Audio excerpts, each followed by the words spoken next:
Welcome to Everyday Martial Artist, a weekly podcast where you'll join me, Brian Doucette, as I interview a different martial artist each episode and hear their story. Some guests you may have heard of, and some you probably haven't. Be sure to subscribe where all your favorite podcasts are available. Also visit our website at everydaymartialartist.com. If you're listening for a specific interview, I sure hope you'll stay and check out the other episodes. A very special thank you to Topher Williams for our custom theme music. And now, the newest episode of Everyday Martial Artist. Everyday Martial Artist is brought to you by KOOnline.com for all your martial arts needs. Sparring and safety gear, rank belts, uniforms, weapons, patches, and more. Wholesale supplies made by martial artists for martial artists. Visit us today at ko-online.com.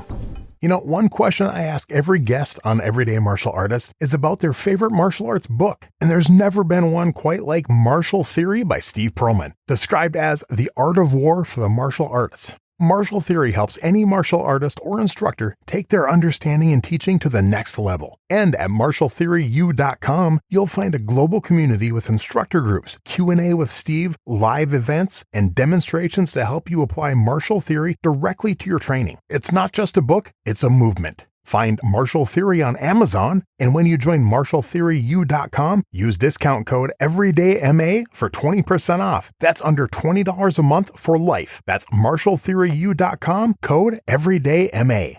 Hello and welcome to Everyday Martial Artist. I'm your host, Brian Doucette, and as we do every week, we're joined by a brand new guest talking about their life and their journey throughout the world of martial arts. My guest today is a lifelong martial artist and Kenpo practitioner whose journey is deeply rooted in the legacy of one of the art's most influential figures. He began his Kenpo career in 1972 in Glendora, California, training under Jim Thompson and earning his black belt from Grandmaster Ed Parker in just 18 months, a testament to his determination and work ethic. From the very beginning, teaching was a central part of his path. Starting as an instructor while still a colored belt, he's now accumulated decades of experience working with students of all backgrounds, including those facing physical challenges such as blindness, hearing loss, and cerebral palsy. He spent years training directly under Ed Parker, participating in the legendary Friday Night Technique line in Pasadena, where he developed a reputation for his intensity and commitment to the art. As a competitor, he achieved remarkable success, earning over 60 open black belt championships and more than a dozen grand champion titles in a short span of time. His competitive career spanned 4 decades, making him one of the few Kenpo practitioners to achieve that level of longevity and success. Beyond competition, he's traveled extensively across the United States and Europe, conducting seminars, teaching instructors, and helping to spread Kenpo internationally, while also playing a key role in major events like the International Karate Championships in Long Beach. Please welcome my guest today, Mr. Paul Dye. How you doing today, Paul? We're good. Thank you very much for having me on. I really appreciate it. Hey, thank you. I truly, truly appreciate it. I'm glad Peter put me in touch with you, and you've been on my list for a while, so I'm glad we're going to do this, and I'm looking forward to learning more about you.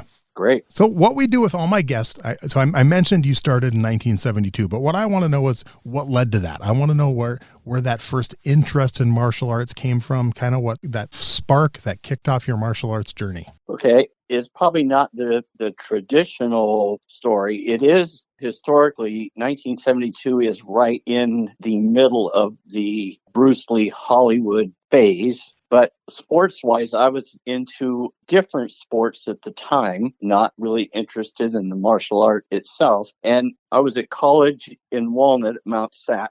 And there was a female in one of my classes that wanted to be walked over to the wrestling gym where there was supposed to be a martial arts class starting. And it was time change. It was dark. Mm-hmm. So I thought, I'll walk her over. I don't want her walking over by herself. And when we got to the gym room, I poked my head into the gym. It actually had the traditional wrestling mat, the big mat. Okay. And Mr. Thompson actually grabbed hold of me and yanked me inside and said, "You're going to take karate." And wow. I was pretty shocked. The girl ran away. She was terrified. I was like, okay, so what do? He goes, just put your feet straight, point them straight, and stick out your arm. So I stuck out my arm, and he about snapped it in half, and it hurt. I went to the ground, and I got back up, and I looked at him. He goes, "How do you like that?" It's like, I really didn't know what to say other than it was definitely intriguing. It was quick. And it hurt. Like, I don't know how you did that, but I think I'm in. So this Jim Thompson was head instructor for Dave Hebler. Okay. And Dave Hebler was, first generation Mr. Parker black belt. Mm-hmm. And he had a studio about 8 miles away. Okay. But because of the popularity of the Bruce Lee films, Mr. Hebler wanted one of his students who attended Mount Sac to start a martial arts club on campus. Oh, okay. So that's kind of what was happening. I guess you would say sort of like a business. Mm-hmm. Everybody's chasing business. So, the club started on campus and there was, 20 or 30 people, eventually joined in. And within a 2-week period, Mr. Thompson wanted to know if I could go to Mr. Hebler's studio on a Saturday and watch a class. It's like, yeah, I guess I can. So I drove over. It was a closed session instructor's class. Oh, wow. There was 27 brown belts and black belts. Pretty impressive when you're just a month into it to see those people doing their thing. And when it was over, Mr. Hebler came up to me and he goes, I want you to start next week. And I go, well, there's a problem with that. The problem is I live in my car. Oh, wow. I have no money. And he was looking right in the eye. He goes, did I mention anything about money? I said, no, sir, you didn't. He goes, I'll see you Monday. Like, okay.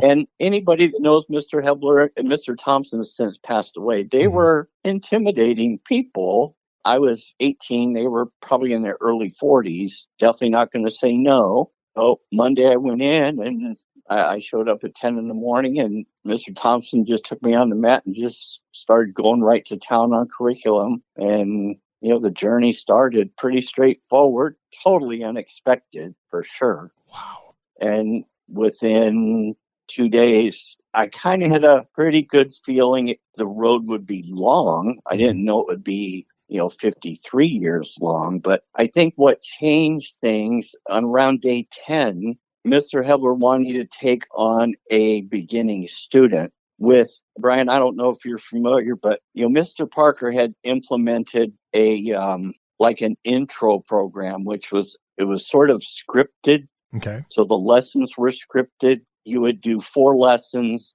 On the 5th lesson, Mr. Hebler would come in. You would show what the student knows. And, of course, the sales pitch to sign contract back in those days. So, I said, yeah, I'll do that. And, got another student. And then about 10 days into it, they gave me my first private student. So back in those days, each student that was in Mr. Hebler's studio got 1 private lesson a week. Mm-hmm.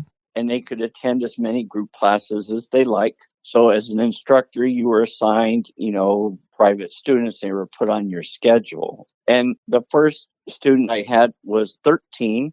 His name was Ralph Hicks. And, at 18, you're teaching a 13-year-old. And, I'm a small frame person. And Ralph was like 4'10". And, we kind of hit it off. And I kind of realized pretty quick that teaching, punching and kicking is one thing, but what happens is that there's more to it. There's more of a personal bond to it. Oh, yeah. You can assist people with it. And, in Ralph's case, I was kind of able to do some things for him. And he was a smart boy, very smart, and really didn't have a place to do homework. So I worked out a deal with Mr. Hebler that, my student's going to clean the studio. He's going to take care of all the necessities of the studio, but he's not going to pay for lessons in return. Okay. So, we worked out that agreement. And of course, Ralph came in, cleaned the studio, did what he needed to do, got his lessons for free. And the bottom line is within 4 to 5 weeks, it was pretty rewarding. Mm-hmm. Like this is,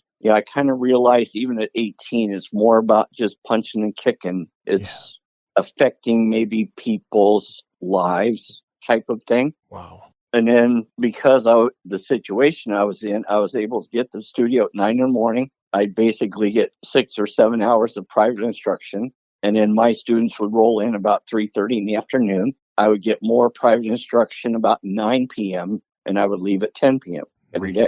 That's awesome. Every day.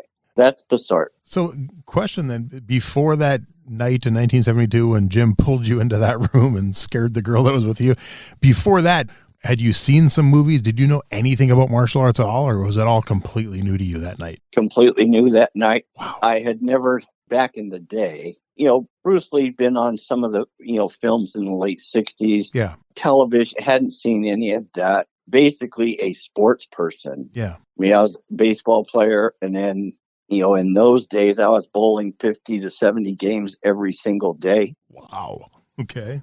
My mom signed waivers where I was bowling for money at 14. Jeez. My nights were consumed with that. So really hadn't seen movies, hadn't seen anything, and then, kind of got yanked into that.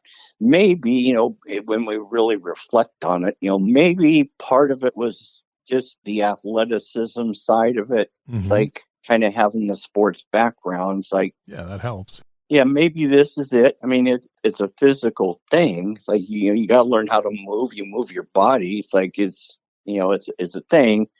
I guess maybe sports wise, bowling's not a contact sport, either is baseball, but this was, you get punched in the mouth. Like, you get hit in the mouth, That's right. Right. And then I guess for those that didn't know, Mr. Hebler's studio was a large studio. Mm-hmm. It had a lot of enrollment, and there were some tremendous fighters there. And of course, if you only been in karate, a few months, you don't really know how to fight yet. Yeah. You might be able to do some things, but fighting takes time. And, these guys would lean on me pretty hard. Like, it's tough. Like, it was tough. Oh, Back in the day, we didn't have plastic. You didn't have Velcro. You didn't have wraps. The only thing that held me together was duct tape. That's it. So tape on the fingers, tape on the toes. I probably went a year and a half and never had tape not on me because things were broken and twisted. I've been there. Yep. Oh, yeah. There is a pain tolerance involved with it. Mm-hmm. It's like all that was sort of learned, I guess, at the start, and really didn't seem to mind. Oh, yeah. So, I mean, I had heard before that you started teaching very early. I didn't realize it was that early. That's impressive that you started teaching. So what about the competition? Did that also start fairly quick, or was that a little while later when you started competing? It was a little while later, except for if you're an Ed Parker student and you kind of like, to fight a little bit, the IKCs in the early 70s, Mr. Parker's tournament was the big deal. Oh, yeah. It was large. So, of course, fought in those, as color belt, brown belt, just, I guess you would say, to support him, I guess, or go through the experience. I guess we were blessed in that during that time period, we got to see the true grandmasters of the martial art right in front of us. Yeah. So the popularity was enormous. And Mr. Parker's tournament was enormous. So they would all be there. So, we're 18 years old and, we're just, mid-range colored belts. So it's like only been in it a few months. But, we had, the Yamashitas and the Taburas and, the Equades family, the Bob White team, all of those people, Steve Sanders, when he fought Chuck Norris and all those things, the legends were actually right in front of us. Yeah. Which was, in hindsight, very, very cool. Oh, didn't quite understand it. On year one, we didn't quite understand it, because you're just kind of getting your feet wet. But the competition part for me started a little later. It's about 1983. Okay. That's when you started taking it seriously? Yeah, the competition phase. Actually, I hadn't really thought about that either. And when I was talking with Peter, I don't think I told him, I forget if I told him this or not, but I think it was 1983. I'm not sure. I think. Okay. Me and my wife, Patty, we were at Long Beach at the IKC, and I'd been working the tournament all day. Like, I just need to go outside and get some air. And this was at Long Beach Arena in the circled building. Yep. And we went out to the parking lot and just kind of got some fresh air. We started our way back into the arena, and Ed Parker walks by us and he goes, "Can I see you a minute?" Yeah, sure. I go, "What's up?" He goes, "I have an idea and I need you to make it work." I go, "What's your idea?" He goes, "Well, we are Kenpoists and we do self-defense technique application." I said, "Yeah, I know." He goes, "Well, we don't have that as competition." He goes, "All we have is katas and people fight, but we don't highlight ourselves and it's our tournament." He goes, "I want to create that and I want you to enter it and make it happen." Oh, wow. Like, wow. He goes, "Come to Pasadena next week and I'll lay out my plan. So I drove to Pasadena at school on Walnut, and he was in his office. I go, what's your plan? He goes, it's rudimentary, but we're going to do a punch, a kick, and a grab. And practitioner does the application slow. And then he does the application at a quicker rate, and it's going to be judged just like people doing forms. I go, oh, that's cool. He goes, you're it. He goes, nobody can do what you do. He goes, so take a year and make it happen. Done. That week, I actually started choreographing that week, 51 weeks before the actual IKC. Wow. And when that year rolled around, we were ready. And I was ready. There were 63 of Parker's best black belts entered. Wow. And I'm sure they all thought they were going to win it. Oh, of course. Because in your mind, you think you're the best technician on the planet, right? It's like, that's how it works. Mm-hmm. And we took first place. How far before the tournament was it announced so other people knew it was happening? I mean, you had a year notice. How long did most other people have? It was put out right away. Oh, it was? Okay. It was put out right away. Nice. And, some of the folks maybe didn't take it quite as serious as what he was hoping for. Mm-hmm. We were dead on serious. There's no joke. It's happening. That's cool. And then I thought about not actually just doing it the one time. Mm-hmm. But, me and Patty were talking about, it's like, well, if it's to succeed, we need high-level people doing it all the time. Yeah. So it gets the recognition that it deserves, right? Yep, definitely. At the time, so we're talking mid-1980s, in Southern California, the tournament scene was very large. Yeah.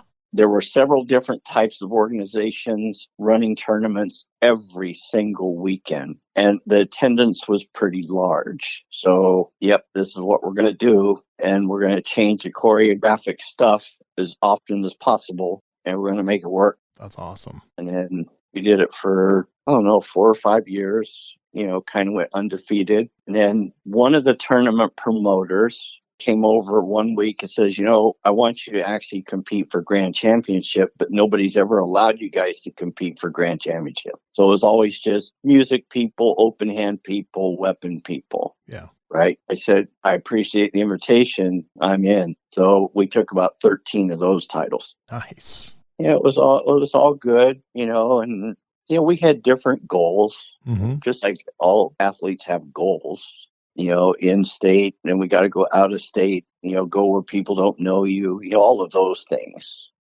just to, kind of make it all happen. And it was within a year. It was, self-defense was at every tournament around, and now worldwide self-defense is pretty much at all tournaments, not all, but most part it's there, and I thought, time moved on, a lot of time moved on. And then both my grandboys became students of mine. Okay. And they went through the rank, they become, state local champs themselves. And, I got to thinking, these guys never saw me compete. Mm-hmm.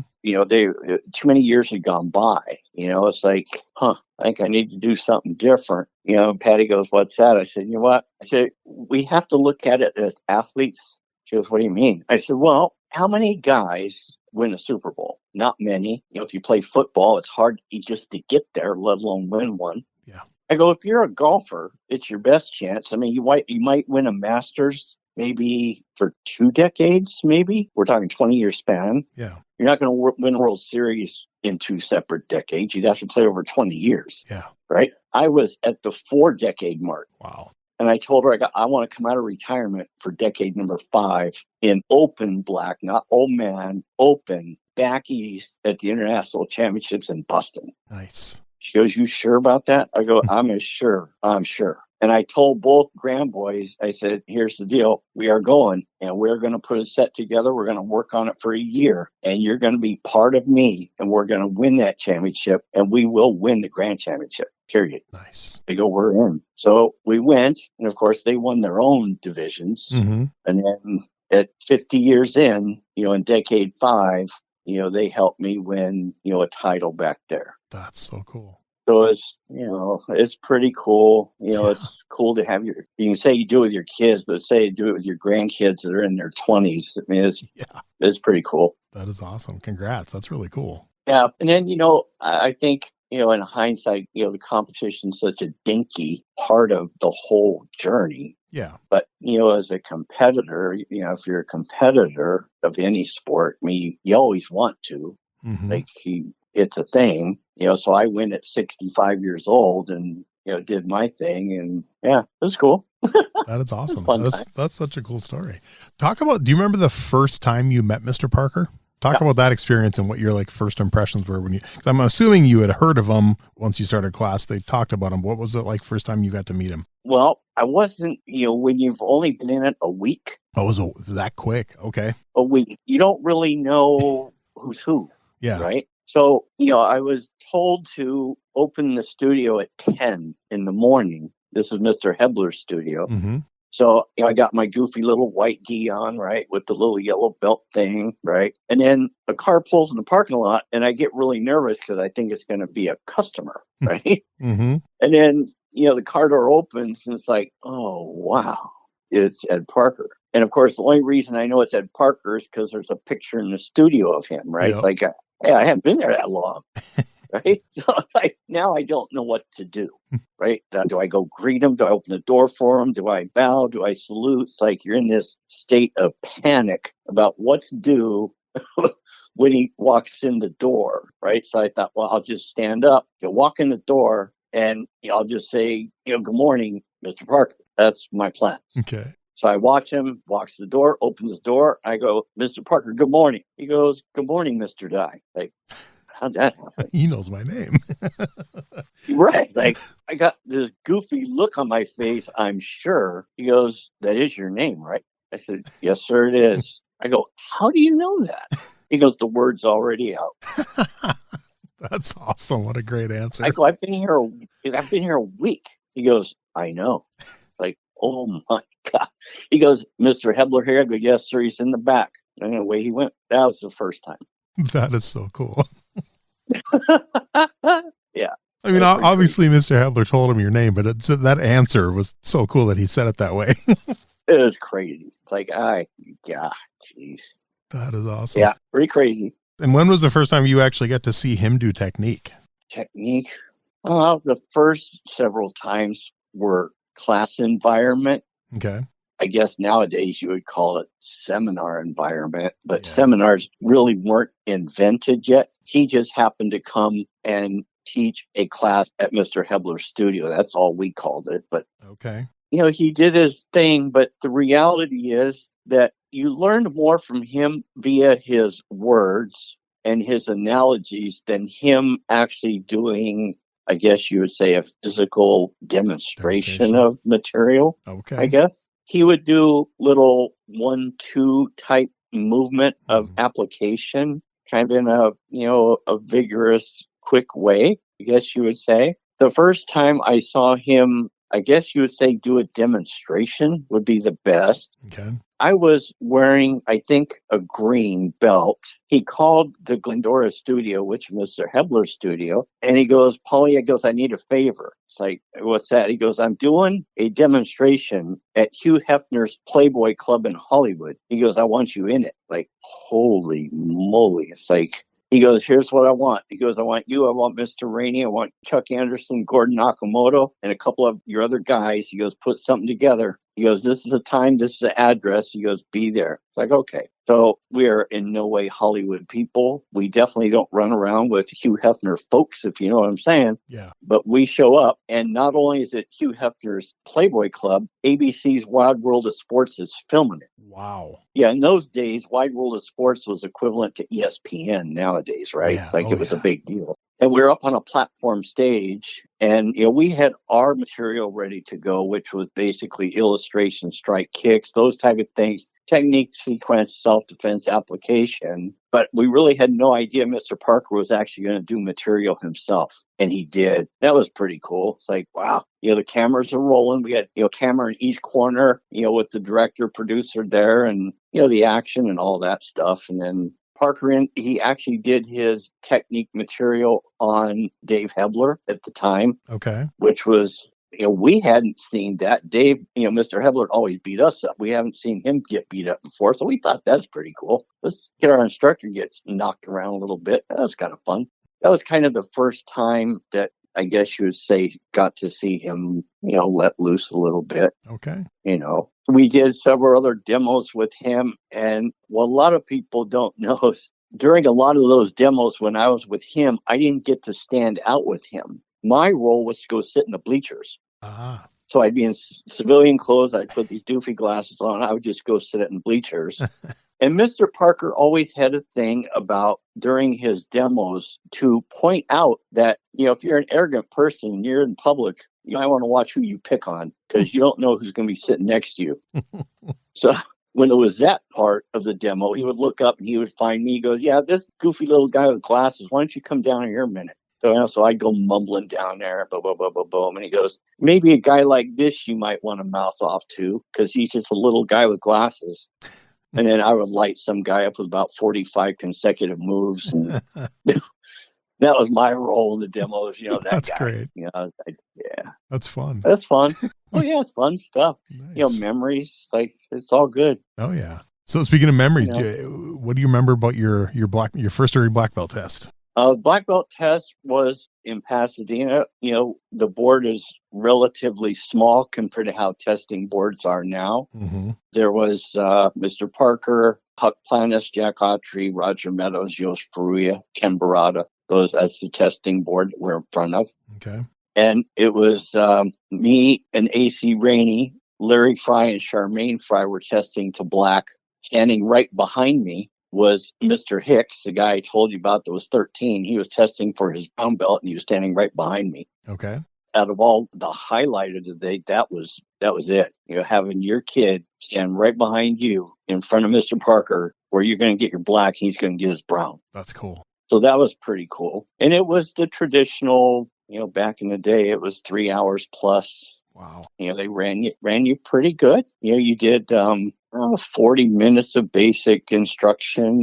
You get things called out, you execute. And then in those days, I don't know how it is. In most places now, you did your forms by yourself. Mm-hmm. And then, you worked your way through the forms. And then, you did your form for your black. And then you did, and I don't know how it is now, but we did our form for your creative form, I guess is what you would call it. Okay. And then you ran technique sequences. You did some in the air and then some on body. You paired off, and then we did them in technique line. And then obviously in those days, it was bare knuckle sparring. Mm-hmm. There was no pads yet. So it kind of ran it like a tournament type of scenario where some guys calling, start, stop, you show your respects to the people you spar with, and then, you do your thing. And then Mr. Parker would leave, the testing board would leave.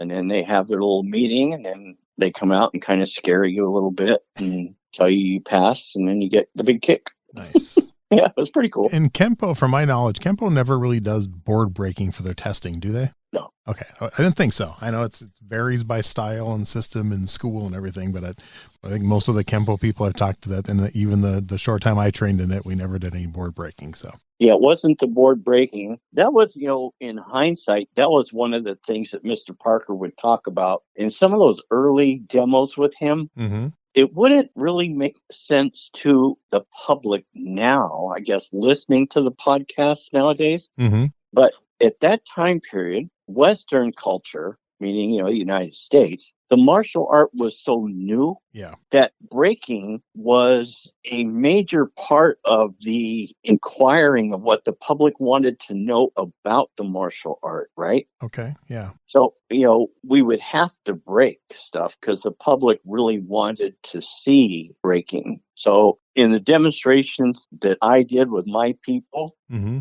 We broke boards, Spanish tile, brick, okay, 2-inch slabs of concrete with my forehead. Nice. 1-inch pine boards with one finger. We did 5-board elbow through fire. You did all of those things only because the public really wanted to see it, right? Yep, that makes sense. Yep. Here's how Mr. Parker dealt with it. Mm-hmm. And in the early demos I did with him, he did do some breaking. Me and AC did some breaking for him, as part of the demo. But the way he told the audience was that you're really not going to get attacked by a tree.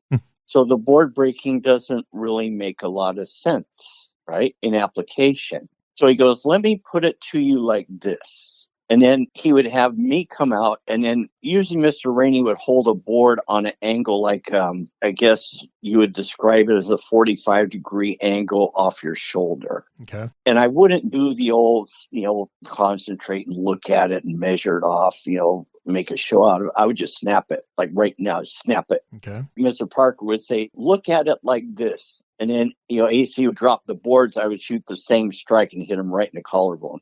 And to the public, I think it made more sense to them. Yeah. Like, oh, yeah, I get it. It's not a show. You don't have to concentrate and look at the board for 10 minutes. Just break the thing. Yep. And then here's how it would apply, right? Yep. That's cool. Yeah, in the years subsequent to that, when I did my demos back in, when you really had to break things, that's how I would do it. Okay. And I wouldn't really make it a show as far as like looking at it and measure. Just break it and put somebody in the same exact position and do the same shot. And then, of course, the public has more of a realization of the power it took to break the board. This is what's going to happen to the target. Nice. Right. And then it basically in a tenth of a second. Yeah. So that's how that was. So I want you to think back to, those first 10 days when you already became like an assistant, you started teaching, you had students underneath you through all these years, over, 50 years later. What do you think has changed the most about your teaching style over all those years? I think probably the biggest thing is not so much me per se. It's the student themselves. Okay. So the students that I had, and if maybe I should retro back just a little bit. I never taught, when Mr. Hebler closed the studio, I decided to teach at home. I didn't want to go commercial. Okay. So I opened up my house and my garage, and that's where I took my students, was at home, right? But because of the Bruce Lee influence, there was a lot of students that wanted to take the martial art thing. And a lot of those people, were basically, 16 to 24-year-olds that wanted to fight. And we want to hit things. We want to hit people. Yep. And this was even still before the foam dip equipment. This was still the bare knuckle stuff. Yeah. And the guys I had were tough people. And the hitting it's there. I mean, it was hard. I mean, there was blood splatter on all walls and the ceiling. Wow. We left it there for years to let people realize how hard we hit and, how massive the injuries are. Nowadays, people, I mean, obviously MMA people, that's their bag. Yeah. But somebody that really wants to learn Kenpo per se, that's not where they're at. So the biggest physical difference between the student of the early 70s and the student now is the now student really doesn't want to have that much body damage on a nightly basis, I guess you would say. So you have to accommodate that. Makes sense. So I guess as far as the teaching style, that's probably the biggest one. That's actually a great answer. If you had, of course, everybody has their phone nowadays. You can shoot all day long. But in reality, we were doing all this even before you had we didn't even have video camera yet. Yeah. But if we would have had phones back in those days and you could actually archive how violent it was in my garage, it would be shocking. Like nobody would even come in the garage nowadays. Like, nah, I ain't doing that. That's not happening. Yeah. And it's a little bit more docile, I guess. Yeah. As far as curriculum goes, I do the original curriculum that Parker had instituted in 72. Okay. So I do the full 32 technique curriculum with all the forms in place. As far as that goes, not a whole lot of change. Nice. Little bits here and there. Just, time does certain things. We've added things. We've deleted a few things. Forms are still intact. We have a couple extra forms, I guess. But that's still the same, That's good, though. Okay. All right. Over all your years in martial arts, do you have a favorite weapon you've got to train with? My fist. Yeah. Surprisingly, very few people say that. I thought more people would say that, but most people say some type of actual physical weapon. Never got into the weaponry stuff. Okay. It could be, maybe, Brian, when I think about it, maybe the small garage environment didn't lend its hand to having those type of things. Makes sense. Yeah. Because we were in a 2020, it was actually 22 by 22 foot garage. So the standard garage, right? Yeah. And the first couple of years, I had 30 guys in there. Wow. I mean, you're not swinging nunchucks, you're not swinging staffs. It's like you're just fighting because there's really no room Yeah. per se. But there was a part of me that was like, I need to do this is that competitive thing back in the day. So we're talking mid 80s. Like, I want to do something other than open hand forms. I did open hand forms. I created my own forms, one with those. But it's like, I want to compete with a staff, but Parker's staffs, it's kind of like Parker's forms. They're not entertaining. They're not really for show. They're educational devices. Okay. And the staff set's the same. It's like, this is designed to educate. So I took a year and made up a staff set, single-sided, a lot of flash to it. Okay. And I competed with that.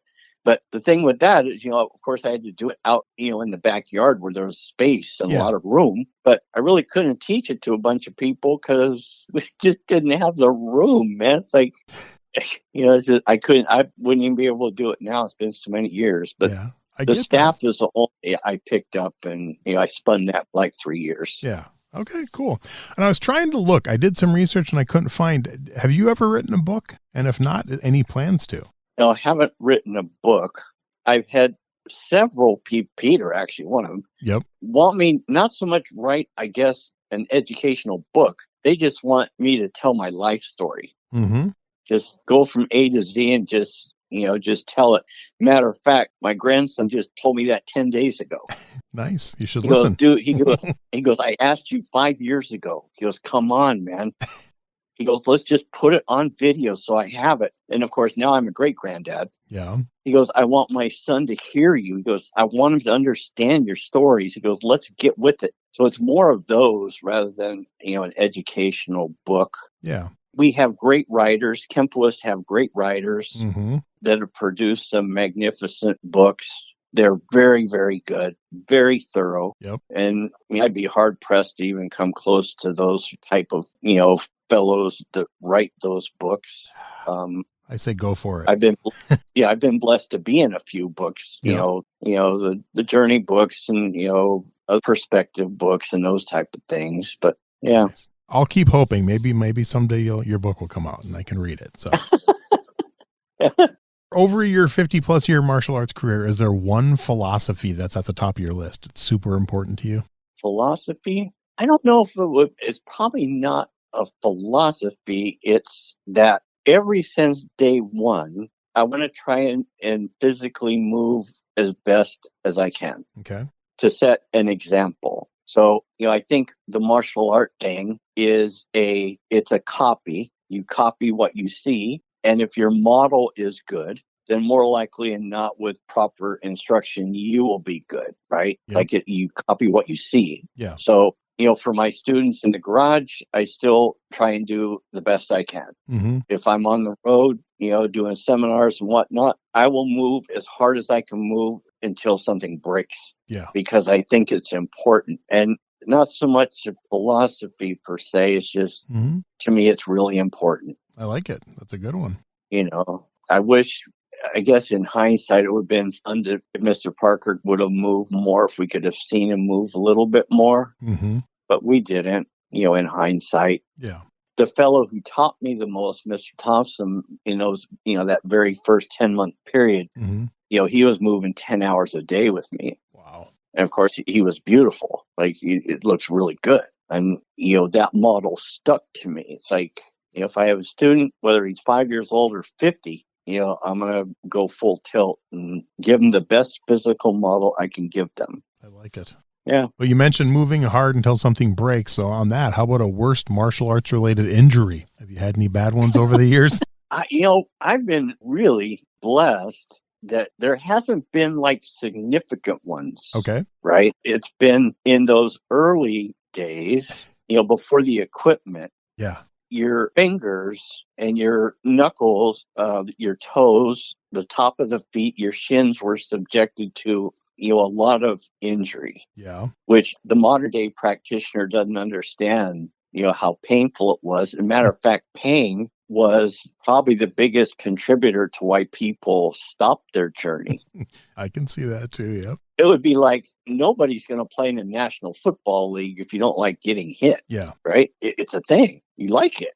But some people put on that pad in high school and they get hit. They go, nah, dude, I'm out. Like, and no, it's not happening. Right. So in that first year, I mean, there was duct tape everywhere because fingers were pointed different directions.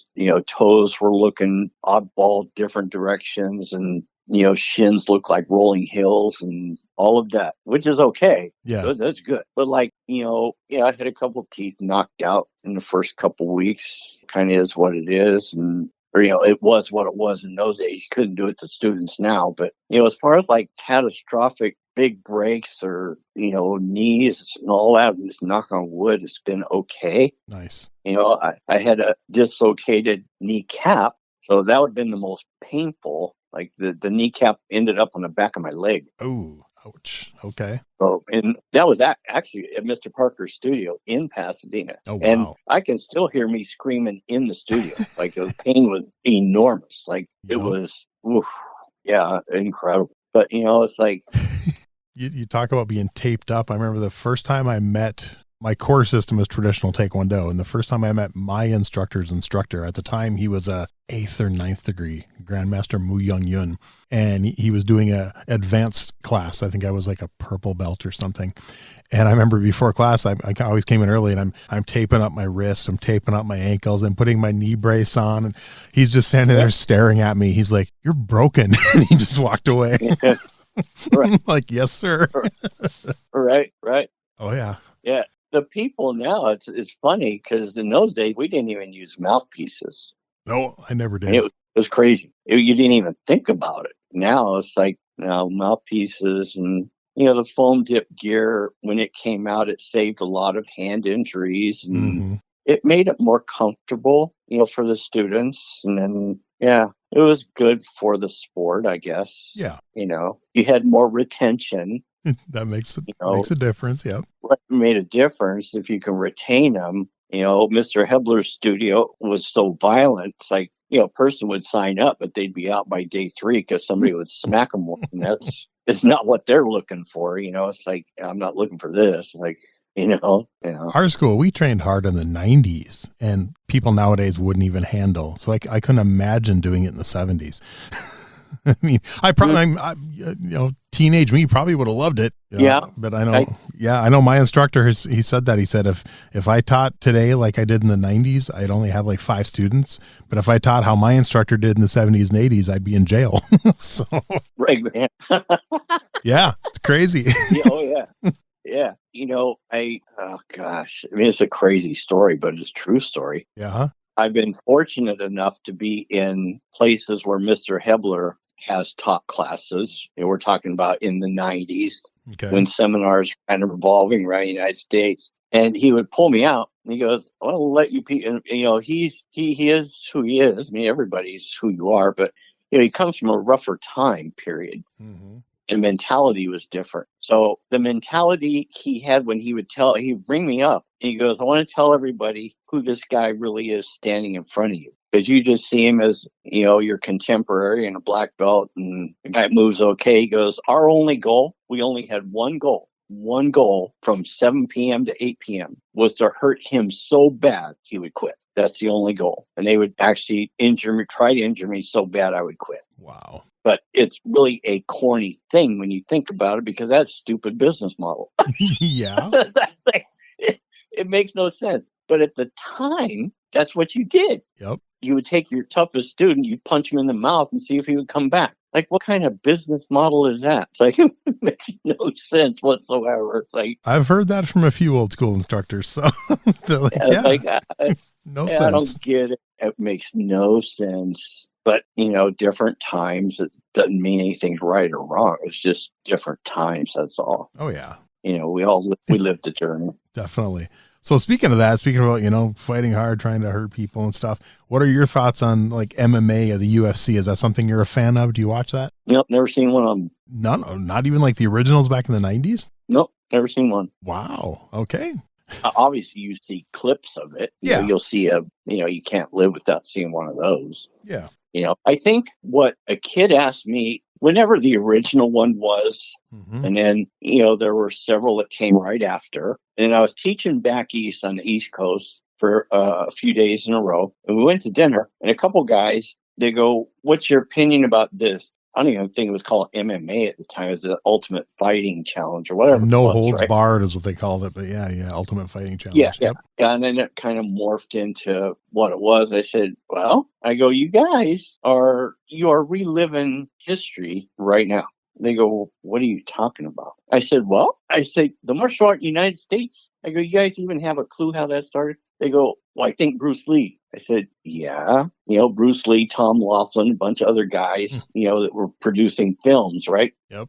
I go, here's the thing. The human being is totally fascinated with what they see on a screen. So our screen was a movie theater and a television. So what we saw affected us. I go, what's happening to you people is the same thing. You're being affected by what you see on a screen. So in reality, that's kind of how everything's been born. Yeah. Right? It's like, that's where the popularity came to be. They go, well, it's not the same. I said, duh. Yeah, I know. It's not the same. They go, this is real. Yeah, they go, this is right. It's the same effect. Yeah. They go, it's real. There's nothing real here. No. They go, oh, yeah, it's real. It's nothing real, man. I go, there's rules, man. They got these little mitts on their hands. They got mouthpieces in. They got cups on. It's regulated by weight, for crying out loud. Now, to be fair, the first 10 weren't. And the first 4? First 10 weren't. Yeah, the first 4, the only rules they had were no biting, no eye gouging, no fish hooking. Anything else went. Right. And there was no weight, no weight classes, no time limits in those first few. Right, exactly. They were about as close to real as you could get, but still not real.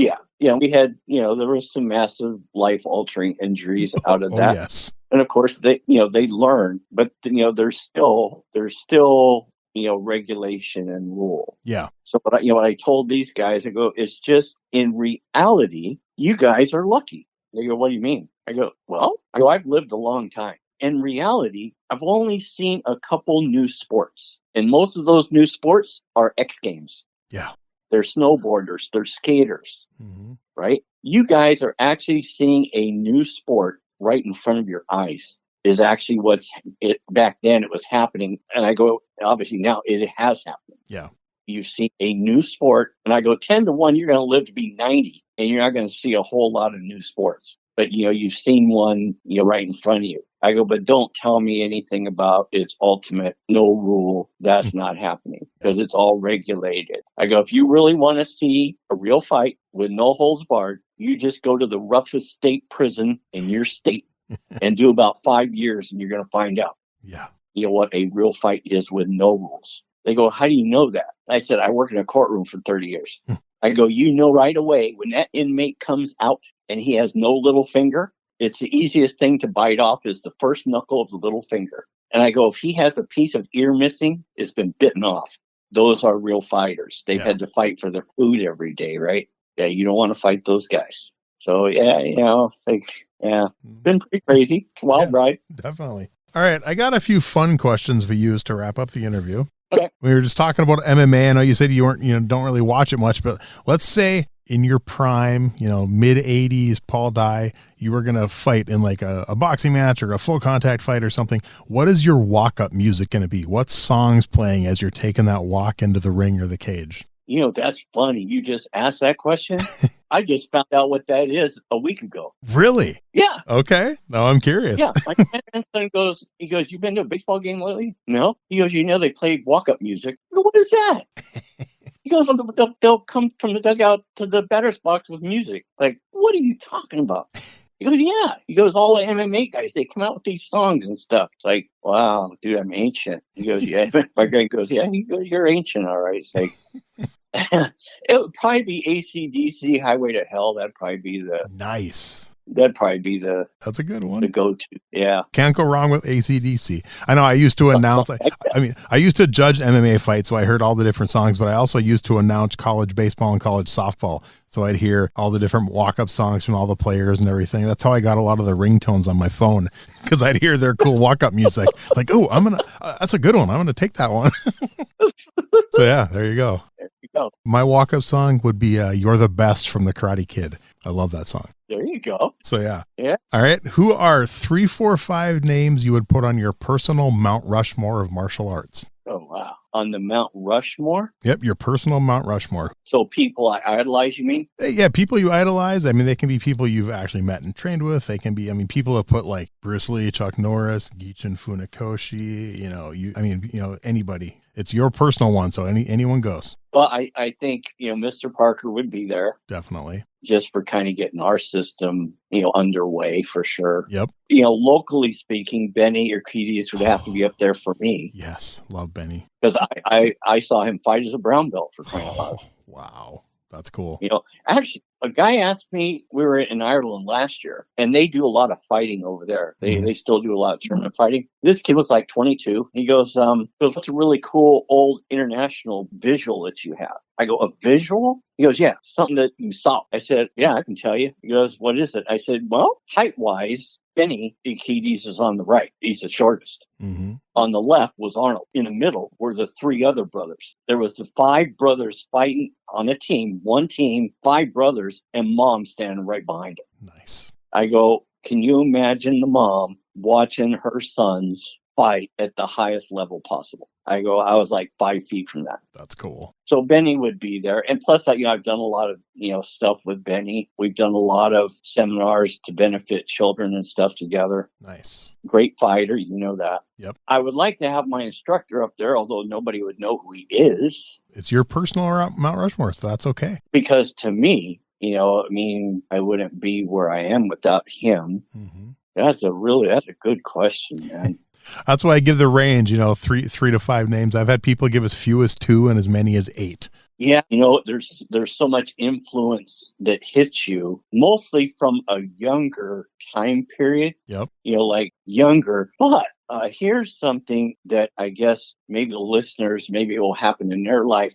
I think what would go up there also would be, like a Bob White and a Steve LeBounty. Mm-hmm. Because I got to see those fellows fight as black belts in their prime. Wow. And of course, they become older gentlemen, and people, I think as the years go by, they have no idea. Yeah. Like, you have no idea who you'd be screwing with right here. Yeah, definitely. Because they're older gentlemen. They don't, we don't really see it that way, But part of the reason for being on the Rushmore thing is what they stood for personally, ethically, what they achieved, not so much as fighters, but just as human beings and, leaders. They're leaders of, our system for sure. Those would probably be the 5 somewhere in there. Okay, good.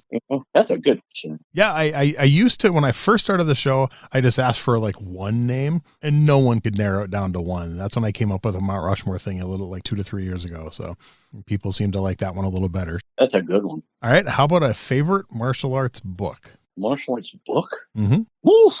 Wow. I'm sure you've read a lot of them. I would have to say it does sound kind of corny, nowadays, but it's the backstory that means so much to me. Mm-hmm. Mr. Parker's Infinite Insight books. Oh, so good.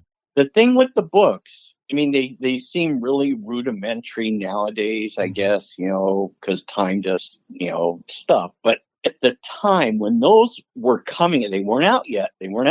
As it was getting close, he was so excited. And basically, he was putting his whole life's work into a written format, which he had tried to do before, but on a real basic level. And, reading through them, it meant a lot to me because I actually had a kid ask me, why do they mean so much to you? I said, well, they mean so much to you. They go, what do you mean? I said, well, you're the one that asked me what was it like to learn from Ed Parker. I go, if you read the books, some of the stories that are in books, those were the analogies he used to teach us. Nice. So in reality, if you read the book, he's standing right in front of you. I go, it's cool, right? Yeah. And then subsequent to that, the encyclopedia of the, Kenpo thing. Yes. It's just an encyclopedia, but it covers so much of what we teach. It's really cool thing. Yeah. Then all the other books, Mr. Redleg's books, and we do have some great writers. Oh, yeah. For sure. Skip Hancock, his writing and his mind and the way he can put things, pen to the paper is always a joy to read, Michael Miller's got some good ones. And yeah. A lot of Yeah, good the ones. perspective, he called me about that book when he was going to do it. Yep. He goes, I think you have a big project. Is what is? He goes, I'm going to take all these guys, I'm going to ask the same questions and then put it all in one 500-page book. It's like, wow. Yeah. I mean, that's project, you know what I'm saying? And then kind of being involved with the journey, the international journey with Mr. Bleeker, kind of watching his process, how it works, how he went from the interviews to the paper and, pretty cool work, Hey, I got one quick story. Yeah. We're talking about, people, they want to know about Ed Parker all the time, right? Like, tell me about Ed Parker, blah, blah, blah, blah, blah. And I think what they really want to hear is, I guess you would say, the karate side or the kick butt side or whatever you would phrase it, right? Mm-hmm. I said, I'll give you a lesson about Ed Parker, and this is going to teach you about Ed Parker. And then now they're all excited because they think, I'm going to tell them about how hard he smashed somebody or something, right? I said, I got the first Infinite Insight book. They go, how'd you get the first one? I go, it was under his desk at Pasadena. The shipment came in. We were there when the shipment came in, and he wasn't there yet. And he happened to come in. And I followed him in his law. I go, Mr. Parker, is there a way we could open the box and I could get the first book? He goes, yeah, we can do that. So he reaches in, pulls the box out, takes the box cutter, he cuts it and opens. He goes, you go work out. He goes, I'll sign it for you. Wow. Bitching, right? This is great. That's awesome. I'm going to get this guy's going to sign a book. This is great. So I go work out. Now, keeping in mind, you don't want to grab the book, open the book, and see what the guy wrote about you, right? Yeah. You got to be more cool than that, right? Mm-hmm. You know what I mean? Oh, yeah. Just take the book, go to the different room, open it up, and see what kind of cool stuff he said, right? That's, so you're playing it really cool, right?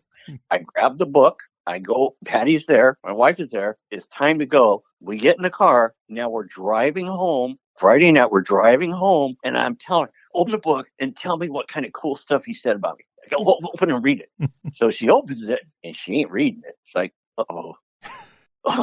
This is not good. Like, maybe it's bad stuff about me. It's like, it's not good. I'm looking at her. She goes, I don't know what to say. I go, what does he say? Here's what it says. It says, to Jenny and Lisa, best in life, Ed Parker. Those were my daughters. Nice. Right? Okay. The reason he signs it to them is because at the time, they were young, and they went with me to karate every Friday. Okay. So guess who he'd be talking to while we beat the crap out of each other? Your daughters. Them. That's awesome. He's talking to them about school and what they're learning. He didn't really care about us doing anything. So in those, early years, he became close to them. So he signs the book to them. So I tell these people, it's like, you have to understand, he's a soft human being. He's not who you think he's going to be. Yeah. You know what I mean? He's softer than that. Like yeah. And a couple of guys go, no way. I say, next time I bring the book and you can see, it's going to say life to Jenny and Lisa, not me. It's like, they go, how'd it make you feel? I go, I felt great. Like, I'm the one that saw him talking to my children. Yep. You know what I mean? It makes no sense to you guys. I saw him. I saw his face. I saw their face. He's engaged with them. It meant a lot to me. That's awesome. Here's a grandmaster, this, supposed to be this big violent guy. He's talking to, at the time they were in kindergarten and second grade, back in those days. Yeah. Now they're 50 years old. Yeah, right. It's pretty crazy. That's great. But, nice. There was a time where I wanted to try and teach people about Ed Parker through his movement. And I spent 2 years making lesson plans for seminar circuit on how to do that. And that is very difficult. Yeah. Very difficult. So, how do you tell people about people is a fact. So, if I want to know about Brian's father, Brian's going to tell me facts about your dad. Yep. Right? Where he's born, where he went to school. This is how old he got married. This is how many kids. No, those are facts, man. I don't want facts. I want to know what your dad was like as a human being. Right. That's a whole different story, right? Yep. So I spent 2 years building lesson plan. So at the end of the lesson, these people can figure out what was Ed Parker like as a human being. That's through awesome. His own karate. We're actually doing physical movement. At the end of this physical movement, you're going to find out more about Mr. Parker's personality than you can shake a stick at. That's cool. It is very cool. Awesome. All right. Well, I got a couple more really quick ones. Favorite martial arts TV show?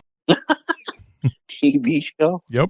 God, going way back, I guess the Norris thing. Like Walker, Texas Ranger. Okay. Yeah, and I mean, Yep. obviously that Green Hornet thing was. Yep, that was a good one. It was a thing. Like, I mean, it changed a lot of things for us. Even the old Billy Jack movie thing. I'm going to put this foot on that side of your face. Just that type of, Yes. the concept of it. Mm-hmm. Pretty intriguing. I've never seen Enter the Dragon. Really? Nope. Wow. I better put that on the list. Wow. I for the first time in my life, I got to see it on the big screen because 2 summers ago, they re-released it for the 50th anniversary. And my 20-year-old son at the time wanted to go. I'm like, I'll go with you. So yeah, that was good. Dude. I had seen it on video probably 100 times. That was the first time seeing it on the big screen, and that was pretty awesome. That was cool. Yeah, that was really Yeah. And I just found out my local movie theater, we have like the big Cineplexes. We have the small theater that has like 2 screens, and they'll actually rent it out for parties. Like my friend rents it out like once a month and invites a bunch of friends. So I'm actually, one of these times I'm thinking of renting it and bring my DVD and show Enter the Dragon and invite a bunch of my friends. So Let's do that. That would be cool. yeah, that could be kind of fun. So That'd be fun. In the later years, I mean, just for Kenpo itself, Mr. Speakman's Perfect Weapon did a lot for us. that was a great movie. That's what introduced me to American Kenpo. So that's one of my favorite movies. Yeah. Yeah. For, studio owners, it did a lot of good for them. Yeah. At the time, I've had that conversation with a lot of guests, and you kind of touched on it earlier when you were talking about like the UFC and kind of the same effect of like the Bruce Lee stuff. We kind of looking at those things that kind of really started a martial arts boom. It was like in the 60s, 70s was Bruce Lee, maybe Kung Fu in the late 70s. In the 80s, it was probably like the Karate Kid. And then in the 90s, it was the Power Rangers, then the UFC, and then Walker, Texas Ranger, things like that. So it's like kind of interesting looking at those and kind of bumps it gave to the martial arts community. So cool. We are massively affected by what we see, for sure. Definitely. Well, I mean, speaking of that, I know it's not going to be Enter the Dragon, but what about a favorite martial arts movie? If it's not Enter the Dragon, what's your favorite one? The movie's got to be the Perfect Weapon movie. Yes. It was done with a good budget. Yep. It showed real Kenpo, which was kind of cool. So yeah, it's like as accurate as can be. I mean, the soundtrack was good. Yeah. I mean, they got luck with a good soundtrack, and Jeff moved very well, and you could recognize material, which was good. It's like, this is good. I moved to California because of that movie. That's the whole reason I moved to California for a year to train in American Kenpo. Who'd you learn from? So the initial plan was to learn from Jeff Speakman. I had traveled out in 95. Me and my buddy drove out for the internationals just to go watch and meet people. And I actually went and met Jeff Speakman that year and told him I was going to move out next summer, train with him. He had a school in Victorville at the time. So made all the plans. I moved out there. And when I got out there and got a job and everything, he moved to like up by Lake Arrowhead. And had Jim and Deanna Diggs were running his school. So I trained with them. And then I traveled a few times to Mr. Speakman and also some to Mr. Tatum. And kind of a cross train between those 3 for the time I was out there, and then ended up having to move back. So yeah, but it was an adventure. It was fun. I did not get to stay with it as long as I wanted to. And there's no American Kenpo near me, unfortunately. So what town do you live in? So I live in Moorhead, Minnesota, which is across the river from Fargo, North Dakota. Oh, wow. So yeah. Wow. I've been with my Taekwondo instructor for a little over 30 years in this area, 32 years almost. I started in Tung Sido when I was 10. I did Shotokan in high school. I did Aikido when I was in college. And then I've dabbled. I've done some American Kenpo, done some grappling, done some boxing. But my core system is traditional Taekwondo. So what's the population? Between the whole community, Fargo, Moorhead, and the surrounding communities, probably maybe 250,000. Now there's over 30 martial arts schools, and I bet probably half of them are Taekwondo. One BJJ school, there's one MMA school, there's a Hapkido school, there's a Judo school, some other styles, and there's a Okinawan Ryuku Kenpo, there's a Japanese Aido school. So it's a nice mixture, but no Kenpo, unfortunately. Well, I know years ago, Mr. Tatum gave me a name of someone up in Winnipeg who was one of his students. And I tried to convince the guy to come down here once a month. I'd pay for his gas, and that never worked out. So there is a gentleman who, he doesn't teach martial arts, but he, second degree black belt under Ralph Castro. But he's a professor at North Dakota State University. And I actually interviewed him on my podcast 4 years ago.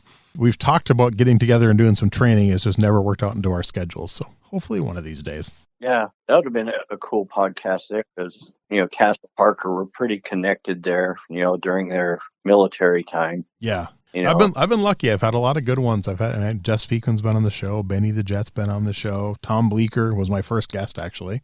Ed Parker Jr.'s been on the show. So yeah, I've had some good ones. It's been fun. A lot of people keep saying yes. So yeah, Tom just took his 10th degree. Oh, wow. A couple weeks. Okay. Yeah, I was there for that. Nice. Yeah, Chuck gave it. Okay, cool. All right, final question. Now, this one doesn't have to be a martial arts movie. Any movie you've seen in your whole life, a favorite movie fight scene. There's one fight scene that jumps out. When you think about a movie, you're like, oh, that has a great fight scene. People pick Rocky. They pick Star Wars. They pick The Princess Bride, Marvel, anything in between.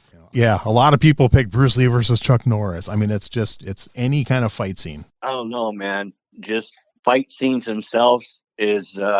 the names elude me right at the moment. Atomic Blonde. Oh, okay. But who is the gal? Name slipped from my mind. Yeah, God, I haven't watched that in a few years. South African. It's off the top of my head. Yeah. But I don't know if it's her or the stunt girl. Or they're just dead on violent. Like, wow. Yeah. Wow. Oh, Charlize Theron. I should have known that. Yeah. Yep. Yeah. There's actually a couple movements in there that kind of replicate a little bit of Parker material, but not enough to call it that. But okay, there's some poses she hits, but she's just, the fight scenes are pretty crazy. Yeah. I always wondered, because one of my favorite movie fight scenes is in the first Matt Damon Bourne Identity movie. If you've seen that one, the scene when he's on the park bench sleeping and the officers wake him up, and it's like 15 seconds of just explosive movement. That always reminded me of Kenpo, and I always wondered if there's some Kenpo within that also. I got to look at that again. I know exactly what you're talking about. Yeah. Yeah. First thing I noticed when I saw that movie, I'm like, man, that looks like Kenpo. Yeah, there's some wicked stuff going on in there. Definitely. Yeah, and that kind of move time a little bit where they can do, a lot of sequential stuff through the editing format and filming it. Oh, yeah. But it does look pretty cool. Matter of fact, the Bourne Identity fight scenes, most of them are pretty decent. Yeah, they are. They got some good ones in there. Definitely. Yeah.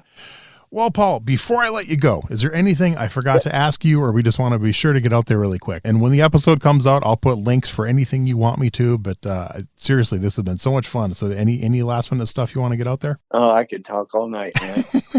I don't need any links. I don't need no promo stuff. But okay. I mean, I could do other interviews for you. I can go different ways and, talk about working out with Elvis and all kinds of crazy stuff. Nice.